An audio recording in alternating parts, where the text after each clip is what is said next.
Assalamualaikum warahmatullahi wabarakatuh. A'udzu billahi minasy syaithanir rajim. Bismillahirrahmanirrahim. Innal hamdalillah nahmaduhu wa nasta'inu wa nastaghfiruh. Wa na'udzu billahi min syururi anfusina wa min sayyiati a'malina. Man yahdihillahu fala mudilla lahu wa man yudlilhu fala hadiya lahu.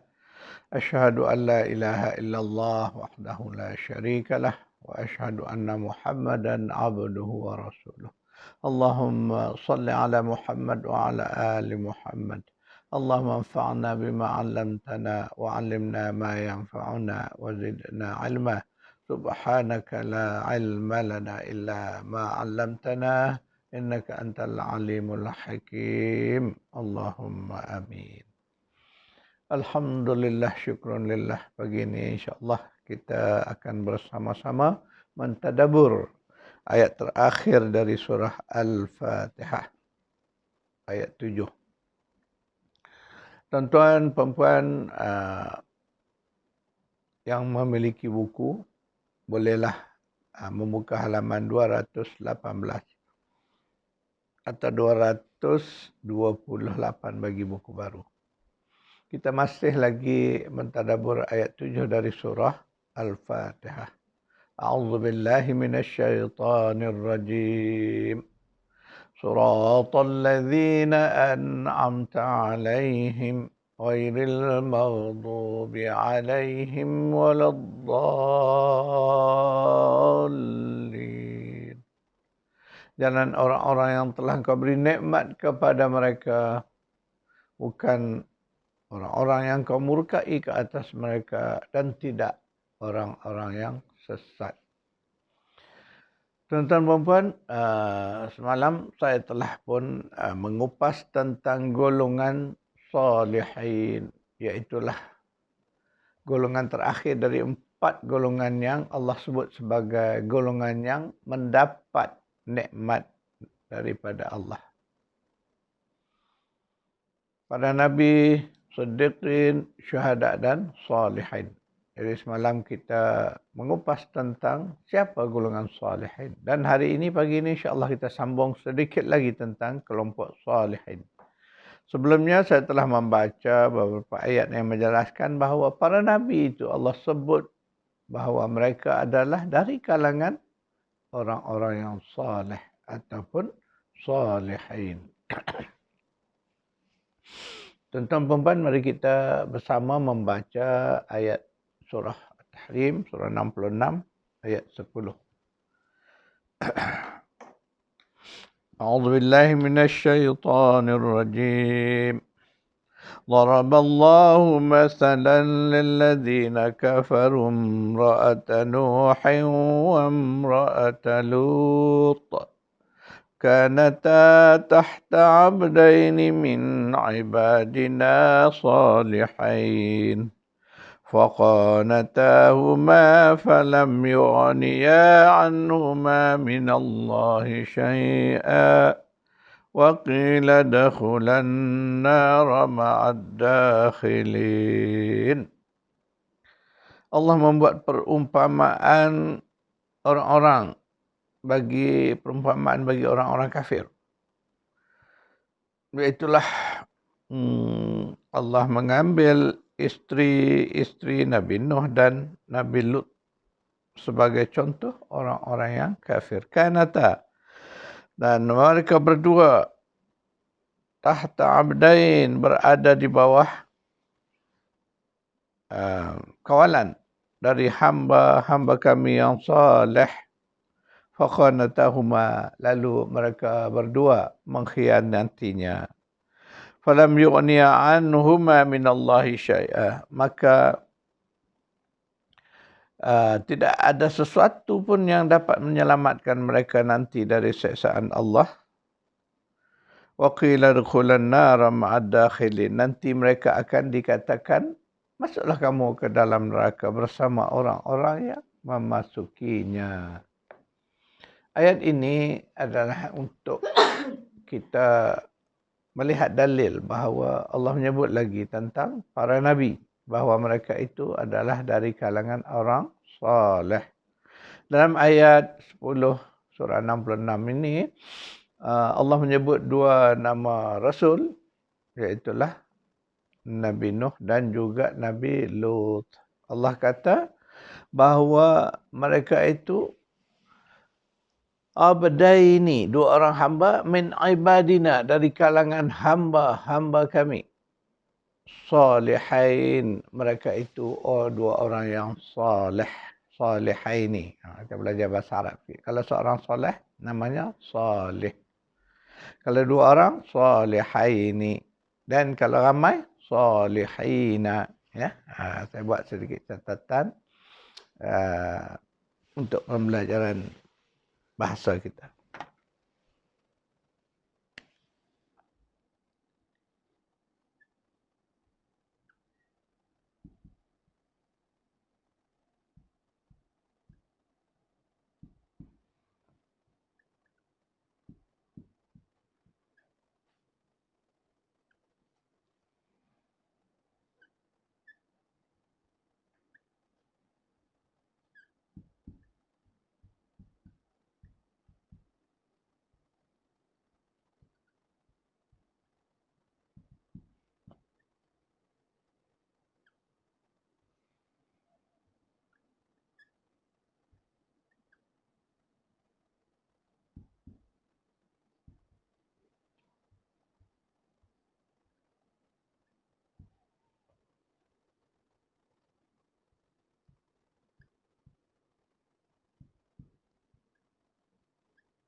Ini saya nak menyebut, kita belajar Nahu kebetulan. Sebab Allah menggunakan ketiga-tiga lafaz ini di dalam Al-Quran.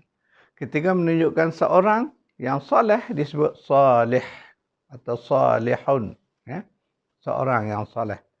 Jadi dalam ayat 10 dari surah 66 ini Allah menyebut kalimah salihaini. Mana merujuk kepada dua orang yang saleh. Siapa dua orang saleh dalam ayat ini? Itulah Nabi Nuh dan juga Nabi Lut alaihimassalam. Okey. Dan dari dalam ayat-ayat lain Allah juga sering menyebut salihina.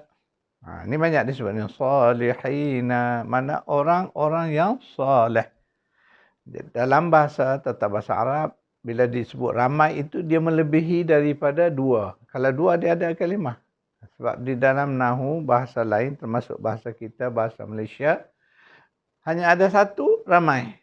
Tapi bahasa Arab dia ada satu, dua dan ramai. Ramai ni makna lebih daripada dua. Tiga ke atas. Itu disebut jamak ataupun jumlah yang ramai, plural. Jadi dalam ayat ini kita belajar sedikit tentang kalimah salih. Seorang dipanggil salihun. Kalau dua orang salihaini. Kalau ramai salihina. Okay. Jadi manfaatkanlah tuan-tuan perempuan. Sedikit-sedikit kita belajar tata bahasa Al-Quran.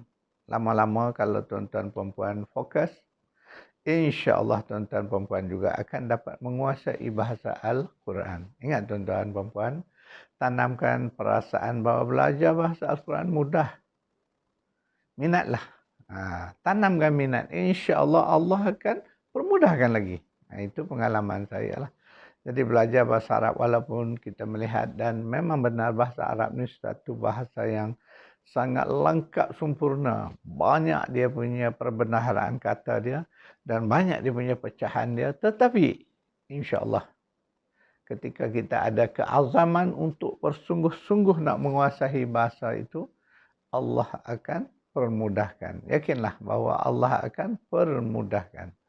Tuan-tuan dan puan, ambillah manfaat ini sambil kita belajar tadabbur, kita belajar juga sedikit-sedikit saja daripada tata bahasa Al-Quran. Itulah bahasa Arab, bahasa Al-Quran. Dan tanamkan niat bahawa kita belajar tata bahasa ini tidak dengan niat lain, hanya saja untuk membantu kita nak faham Al-Quran. Betulkan niat tu. InsyaAllah kalau kita niat nak faham Quran, Allah akan mudahkan kita. Sebab kita nanti rasa susah kalau kita belajar contoh bagaimana belajar Arab komunikasi. Sebab kita nak apply kan bahasa itu di dalam percakapan harian contohnya. Jadi yang itu tidak termasuk dalam niat kita. Kita belajar niat untuk memudahkan kita memaham Al-Quran. Niat itu. Jadi tuan-tuan dan puan ini walaupun kita belajar sedikit. Sebab apa itu? Quran menceritakan itu. Cuma kita nak mengambil dan melihat dari sudut tata bahasa. Jadi dalam ayat yang kita sedang baca tadi, walaupun kita tujuan nak mencari dalil untuk kita memahami bahawa Allah menyebut nama-nama Nabi di dalam kelompok orang-orang soleh. Jadi di sini Allah menyebut dua orang. Jadi dua orang tu disebut dua orang solehaini. Allah sebut juga bahawa abdaini. Itu Allah sebut. Kalau kalimah abdun tu kalau kita ambil di sini, kalau satu orang namanya abdun. Dua orang abdaini. Kalau ramai ibadun. Ingat ya. Itu kalau bagi kalimah abd. Kebetulan dah ada ayat ni, insya-Allah saya catat sini supaya kita dapat belajar.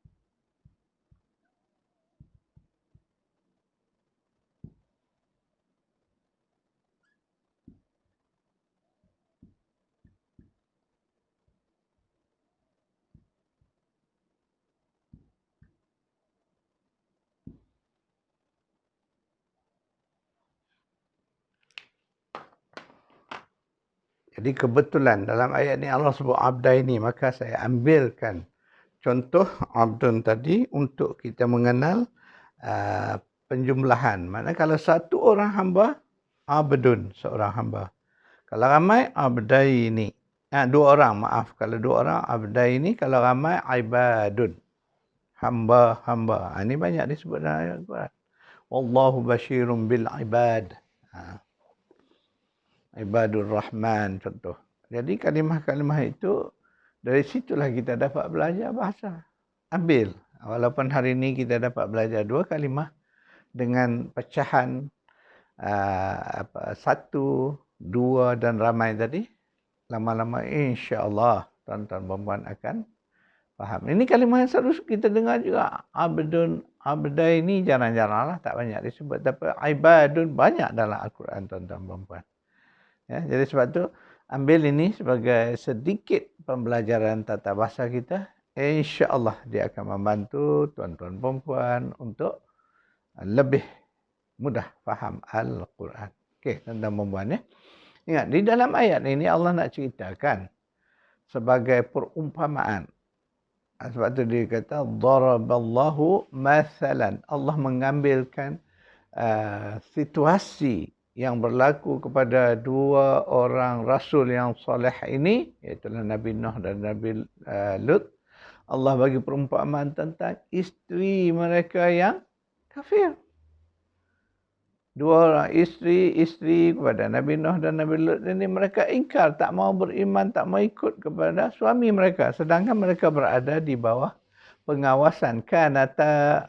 Itu dua kalimah. Mereka berdua kanata adalah tahta abdain, di bawah pengawasan dua orang hamba kami abdaini. Itu yang disebut min ibadina. Tengok di sini tuan-tuan dan puan. Allah menyebut abdain, dua orang hamba min ibadina. Tadi kalimah ibadun. Min ibadina. Cuma ditambah dengan dhamir di belakang na. Tapi kalimah ibadun lah. Bermakna Allah nak cerita dua orang hamba kami daripada hamba-hamba kami.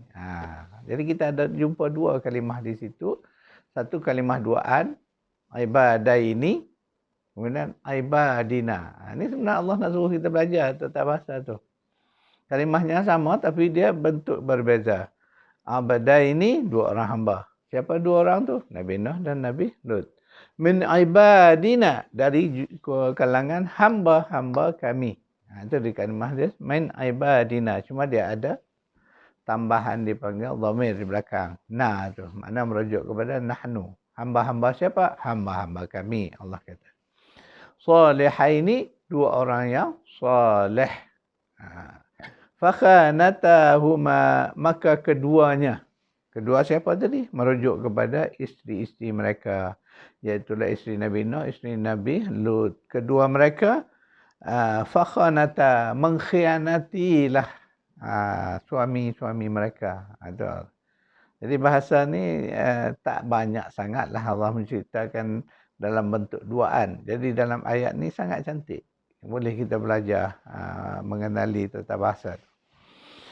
Jadi Allah kata fakhanatahuma, maka keduanya, iaitulah isteri Nabi Nuh dan isteri Nabi Lut.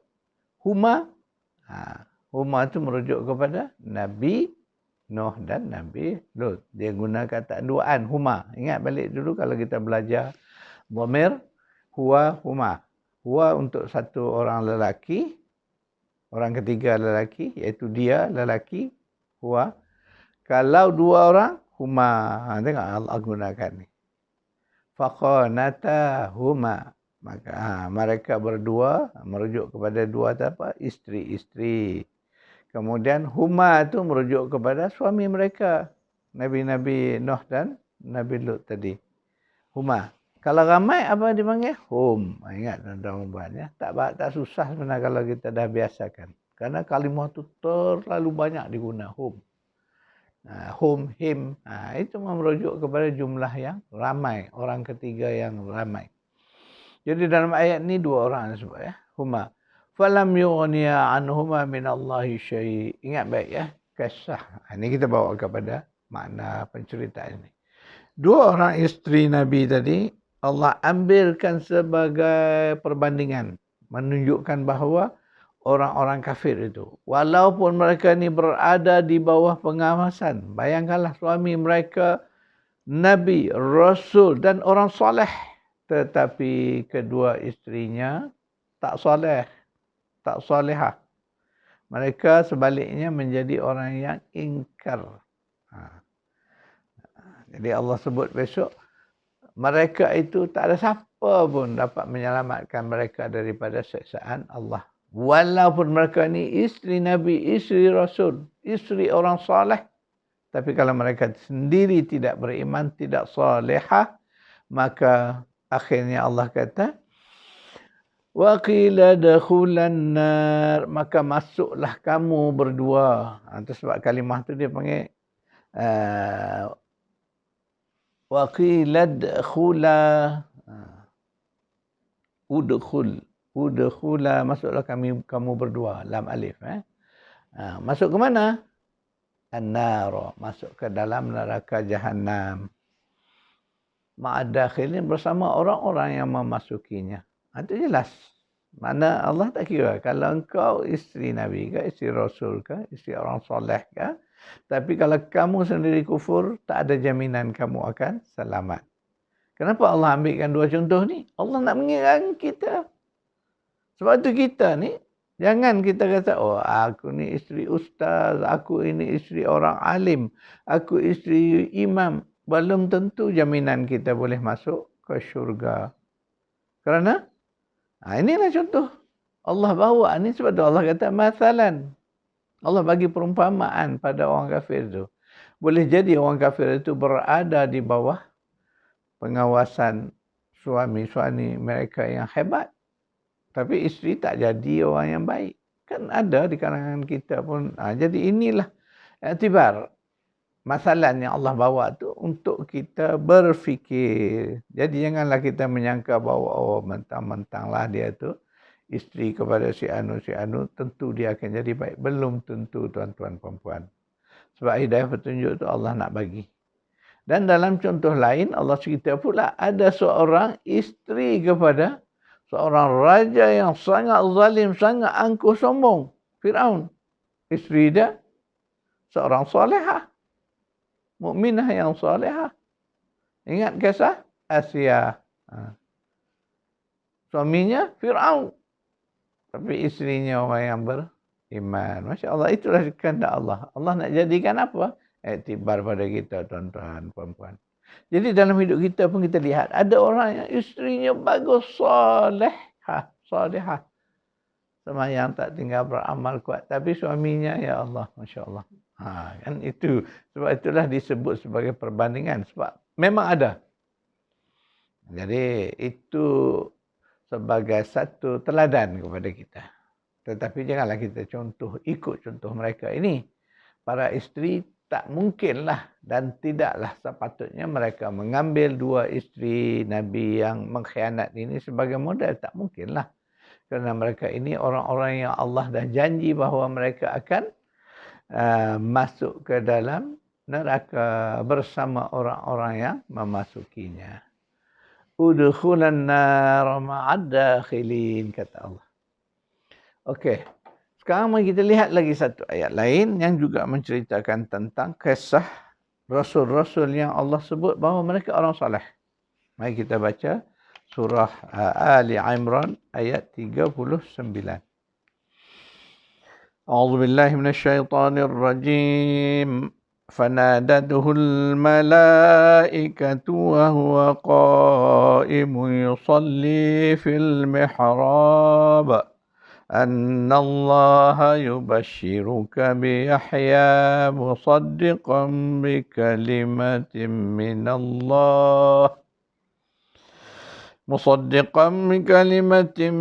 الله وسيدا وحصورا ونبيا من الصالحين. Kemudian malaikat Jibril memanggil Nabi Zakaria sedang ia tengah berdiri bersalat di mihrab. Katanya, kata Jibril, sesungguhnya Allah mengembirakan engkau dengan kelahiran seorang putramu Yahya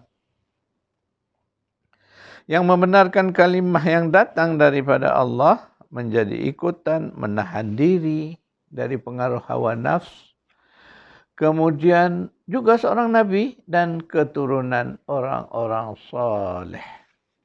Jadi ayat Ali Imran 39 ini Allah nak menceritakan kepada kita kisah Nabi Zakaria dan putranya Nabi Yahya alaihissalam. Bahawa mereka berdua ni Allah sebut dari kalangan keturunan orang-orang soleh. Jadi kalau keturunannya, makna bayangkanlah Nabi Zakaria, ayah, datuk, nenek moyang sampai kepada Nabi Ibrahim. Mereka semua orang soleh. Jadi itulah yang Allah nak sebut, bahawa Nabi-Nabi ni Allah sebut orang soleh. Jadi alangkah indahnya kita dapat masuk ke dalam kelompok orang soleh. Masya Allah. Mana kita dapat dah bersama dengan para Nabi. Jadi berbalik kepada penceritaan ayat ini, Allah nak menceritakan bagaimana Nabi Zakaria, seorang Rasul yang Allah uji dia. Salah satu ujian besar kepada Nabi Zakaria ialah ia tidak memiliki anak. Walaupun sehingga usia yang dah tua, barulah Allah bagi dia seorang anak. Datanglah Jibril memaklumkan bahawa dia akan dapat seorang putera. Walaupun seorang putera, tapi putera bukan sembarangan putera. Tapi seorang putera yang Allah angkat derajatnya. Dengan sifat-sifatnya dia akan menjadi Nabi dan Rasul. Itulah Nabi Yahya alaihissalam. Jadi Yahya ini membenarkan musaddiqan bikalimatin min Allah. Dia akan membenarkan semua ajaran para Rasul sebelum-sebelumnya. Mana dia akan meneruskan dakwah Islamiyah hanya. Itu ceritanya. Kemudian Yahya ni disebut sayyidan. Seorang yang menjadi ikutan. Kita panggil sayyid, tuan. Wa hasuran wa nabiyya. Dia seorang yang kuat. Makna kesabaran dia menahan hawa nafsunya. Yang menjaga maruah dirinya. Maka itulah satu anugerah besar kepada Nabi Zakaria alaihissalam daripada Allah. Ya. Jadi kesimpulannya, dalil daripada ayat ini nak menunjukkan bahawa Allah menyebut nama-nama Nabi Rasul ini Allah sebut mereka minas salihin, dari kalangan orang-orang yang soleh. Kenapa Allah panggil salihin? Ingat balik kepada tata bahasa di papan putih kita tu, catatan tuan-tuan puan-puan, salihin adalah jumlah jamak ataupun plural daripada orang-orang soleh. Jadi tuan-tuan, kita selalu pakai orang mana? Orang soleh. Tapi kita biasa dalam bahasa kita, kalau ramai orang soleh, kita sebut orang-orang yang soleh. Tapi dalam bahasa Arab dia tak sebut begitu. Kalau ramai dia sebut solihina. Gitu. Okay, tuan-tuan perempuan, kita baca lagi. Dalam surah yang sama, kita baca, dari surah 21. Surah Al-Anbiya ayat 86. A'udzu billahi minasy syaithanir rajim. Wa Ismail wa Idris wa Dzal Kifl kullun minas sabirin. وأدخلناهم في رحمتنا إنهم من الصالحين. Nabi Ismail, Idris dan Nabi Zulkifl, semua mereka dari kalangan orang-orang yang sabar. Wa adkhalnahum fi rahmatina, kami telah memasukkan mereka ke dalam rahmat kami. Innahum minas salihin, sesungguhnya mereka termasuk golongan orang-orang yang saleh. Terjemah kita pakai kalimah sama aja, saleh. Kalau ramai, orang-orang yang saleh. Tetapi dalam bahasa Arab, biasakan tuan-tuan perempuan, kalau ramai disebut salihina. Kalau dua orang, salihaini. Kemudian kita baca lagi ayat dari surah Ali Imran balik, ayat 46. أعوذ بالله من الشيطان الرجيم ويكلم الناس في المهد وكهلا ومن الصالحين. Dan dia telah bercakap kepada manusia waktu dia di dalam buaian dan ketika telah dewasa. Dan dia adalah dari kalangan orang-orang saleh. Siapakah dia yang disebut dalam ayat Ali Imran, surah Ali Imran, ayat 46 ini tuan-tuan perempuan. Manusia yang bercakap dengan manusia lain ketika waktu dalam buaian. Bayangkanlah dalam buaian, masih bayi lagi. Dia boleh bercakap kepada manusia. Itulah mukjizat yang Allah beri kepada Nabi Isa alaihissalam. Jadi Allah sebut Nabi Isa ni juga dari kalangan orang-orang yang soleh. Bayangkan berapa banyak ayat kita baca yang menyebut dengan nabi-nabi, rasul-rasul yang kita kenal di dalam Al-Quran ini. Allah sebut mereka itu orang-orang soleh.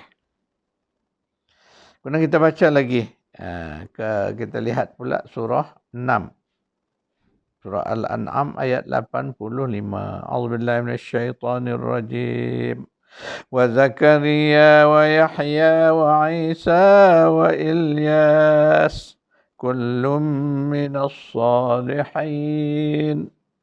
Dan Nabi Zakaria, Nabi Yahya, Nabi Isa dan Nabi Ilyas.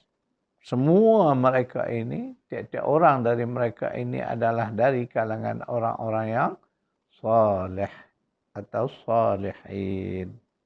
Tengok tak berapa dah. Tadi disebut dah Nabi Zakaria, Nabi Yahya dalam ayat-ayat yang kita baca sebelum ini.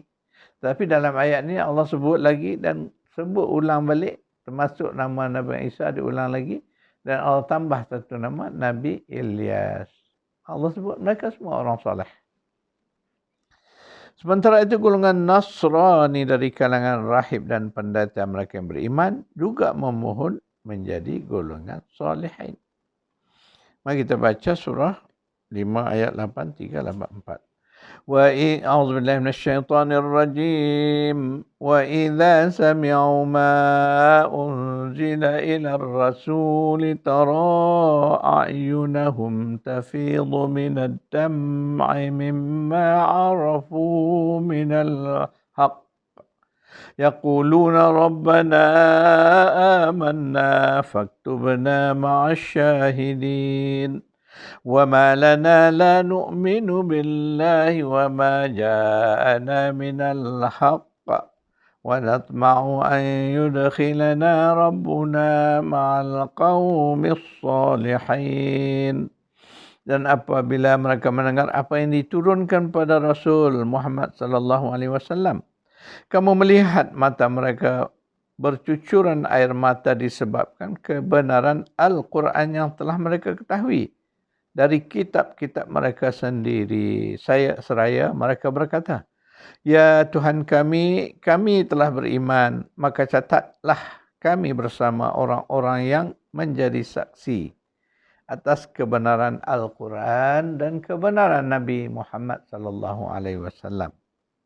Mengapa kami tidak akan beriman kepada Allah dan kepada kebenaran yang datang kepada kami? Padahal kami sangat ingin agar Rabb kami memasukkan kami ke dalam golongan orang-orang yang soleh."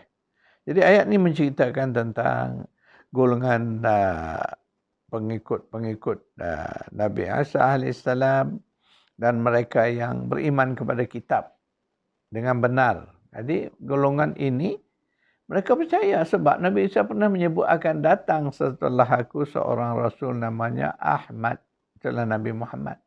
Jadi mereka ni dah tahu. Maka ketika mana Nabi datang, Nabi berdakwah kepada mereka. Jadi kita mendengar dakwah Nabi kita itulah mereka ni bercucuran air mata. Kerana apa? Mereka bersyukur.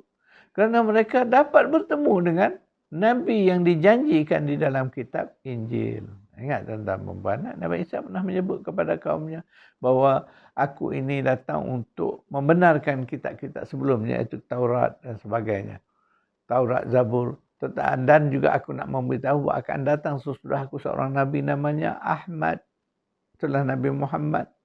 Maka ketika itulah kelompok ini mereka mengaku dan mereka bersyukur, mereka beriman kepada Nabi dan mereka berdoa. Apa doa mereka? Salah satunya mereka minta supaya Allah ampunkan dosa-dosa mereka.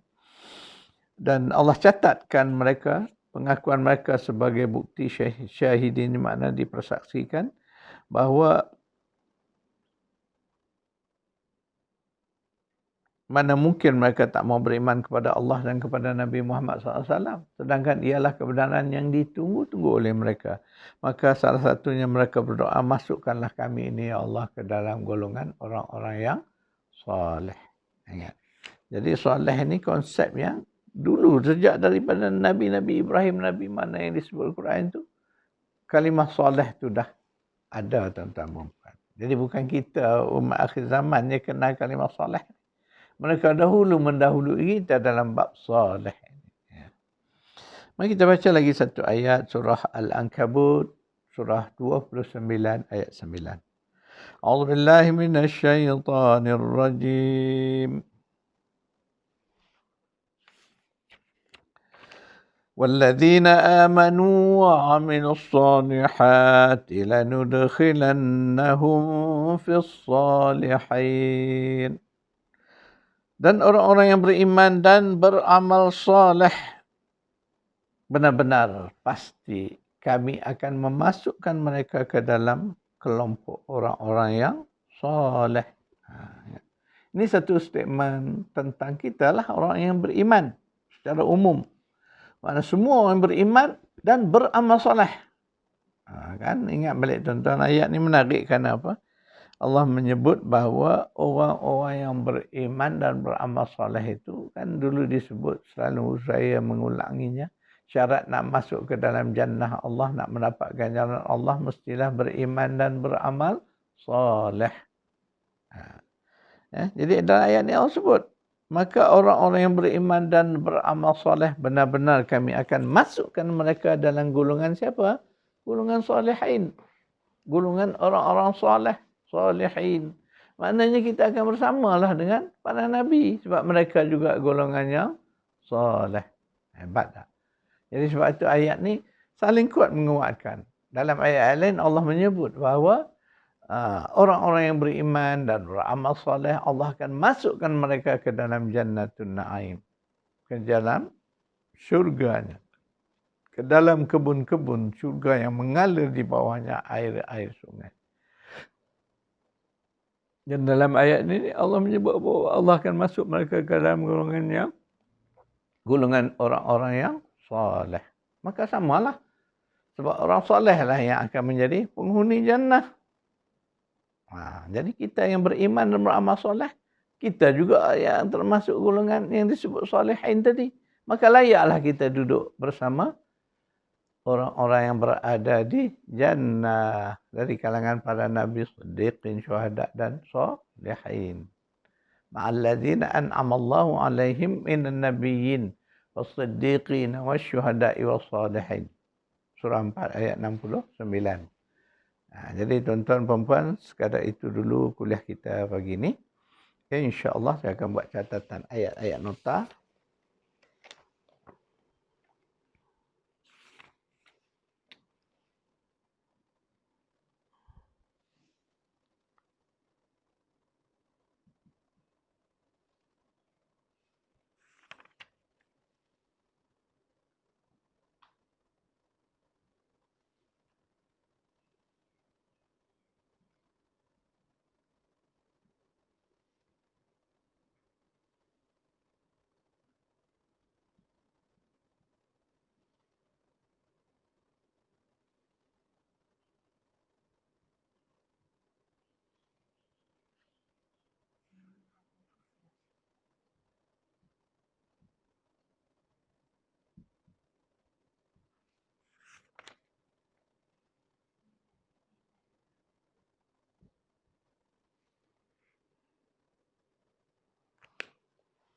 Tuan-tuan perempuan, ada 7 ayat ya, yang 7 ayat daripada beberapa surah tadi. Itulah nota kuliah kita pagi ini. Diharap dapat tuan-tuan manfaatkan dalam usaha menelaah nanti. Sekadar itu dulu tuan-tuan perempuan, insya-Allah kita bertemu lagi di esok hari.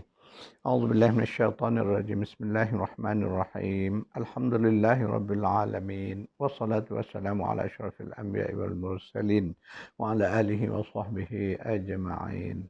Allahumma arhamna bil Qur'an waj'alhu lana imaman wa nuran wa hudan wa rahmah. Allahumma zakkirna minhu ma nusina wa 'allimna minhu ma jahilna warzuqna tilawatahu ana al-lail wa atraf an-nahar waj'alhu lana hujjatan ya rabbal alamin. Rabbana atina fid dunya hasanah wa fil akhirati hasanah wa qina adzaban nar. Sallallahu ala Muhammad wa ala alihi wa sahbihi ajma'in. Walhamdulillahi rabbil alamin.